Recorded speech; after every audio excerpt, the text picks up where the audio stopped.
I news.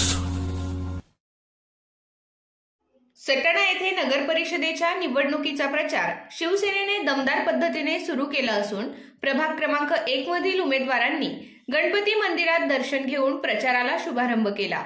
नगरसेवक पदाच्या उमेदवार सुशीलाबाई दादाजी रौंदळ, किरण बापू कर्डीवाल तसेच थेट नगराध्यक्ष पदाच्या उमेदवार हर्षदा राहुल पाटील यांनी संकटमोचन गणरायाच्या चरणी श्रीफळ वाढवून नगराच्या सर्वांगीण विकासासाठी मनोमन प्रार्थना केली।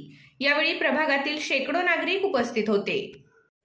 प्रभाग क्रमांक 1 मध्ये शिवसेनेच्या तिकिटावर उभ्या असलेल्या माजी नगराध्यक्षा सुशीलाबाई रौंदळ व किरण कर्डीवाल या दोन्ही उमेदवारांनी गेल्या अनेक वर्षांपासून नागरी प्रश्न सोडविण्यासाठी सातत्याने पाठपुरावा करून नागरिकांमध्ये विश्वास निर्माण केला आहे।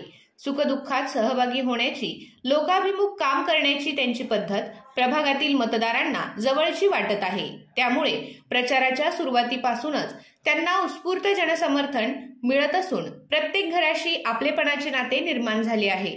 दरम्यान नगराध्यक्ष पदाच्या उमेदवार हर्षदा पाटील यांच्या चौक सभेला मिळालेला प्रचंड प्रतिसाद पाहून त्या भावुक झाल्या। नागरिकांचा उफाळून आलेला विश्वास पाहता त्यांनी विकासाच्या स्पष्ट दृष्टिकोनासह आपले मनोगत व्यक्त केले। सटाण्याचा सर्वांगीण विकास हा आमचा संकल्प आहे।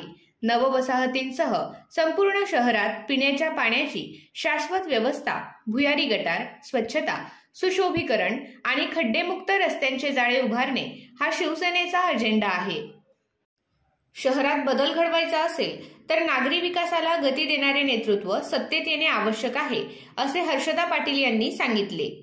तसेच उपमुख्यमंत्री एकनाथ शिंदे यांनी दाखवलेल्या विकासाच्या दूरदृष्टीतून प्रेरित होऊन आम्हीही सटाण्याला नवीन उंचीवर नेण्याचा निर्धार केला आहे। त्यासाठी शिवसेनेच्या धनुष्यबाणावर मतदान करून शहरात स्थिर, विकासाभिमुख सत्ता प्रस्थापित करा, असे आवाहन त्यांनी उपस्थित नागरिकांना केले। आपल्या आय न्यूज चॅनलला सबस्क्राइब करण्यासाठी बेल आयकॉनला क्लिक करा आणि बातम्या वाचण्यासाठी प्ले स्टोअरवरून आय न्यूज ॲप डाउनलोड करा।